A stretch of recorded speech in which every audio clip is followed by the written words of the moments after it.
హే everyone, ఈరోజు మనం సొరకాయ పులుసు ఎలా ప్రిపేర్ చేయాలో చూసేద్దాం. ఒక సొరకాయ తీసుకొని మంచిగా వాష్ చేసి పక్కన పెట్టుకోండి. ఆ తర్వాత ఒక 2 ఆనియన్స్ తీసుకొని మంచిగా వాష్ చేసి ఇలా నిలువుగా కట్ చేసి పక్కన పెట్టుకోండి. సొరకాయని కూడా ఇలా 2 పీసెస్గా కట్ చేసి పొట్టు తీసేసి చిన్న చిన్న ముక్కలుగా కట్ చేసి పక్కన పెట్టుకోండి. ఇప్పుడు పాన్లోకి కొంచెం ఆయిల్ వేసుకొని తాలింపు దినుసులు వేసి ఆనియన్స్ని కూడా అందులోకి వేసేయండి. ఆనియన్స్ త్వరగా మగ్గడం కోసం కొంచెం సాల్ట్ వేసి మూత పెట్టి మగ్గనివ్వండి. ఇలా ఆనియన్స్ మంచిగా మగ్గిన తర్వాత సొరకాయ ముక్కల్ని ఈ సైజులో కట్ చేసుకొని కర్రీలోకి వేసేయండి.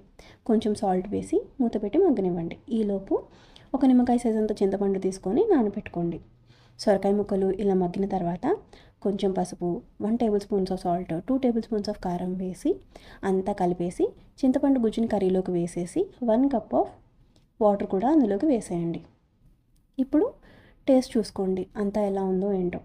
ఆ తర్వాత ఒక 5 నిమిషాల నుంచి స్టవ్ ఆఫ్ చేసేయండి. ఇందులో కాంబినేషన్గా ముద్దపప్పు బాగుంటుంది. ఒక 1 కప్ ఆఫ్ కందిపప్పుని కుక్కర్లోకి తీసుకొని మంచిగా వాష్ చేసి 4 కప్స్ ఆఫ్ వాటర్ వేసి కొంచెం ఆయిల్ కూడా వేసి కుక్కర్లో పెట్టి విజిల్స్ రానివ్వండి. ఆ తర్వాత పప్పును మంచిగా మెదిపేసి కొంచెం సాల్ట్ వేసుకొని అంతేనండి, సొరకాయ పులుసు ముద్దపప్పు కాంబినేషన్ రెడీ అయిపోతుంది. మీరు ట్రై చేసి ఎలా వచ్చిందో నాకు చెప్పండి. నా వీడియోస్ నచ్చితే please do like, share and subscribe.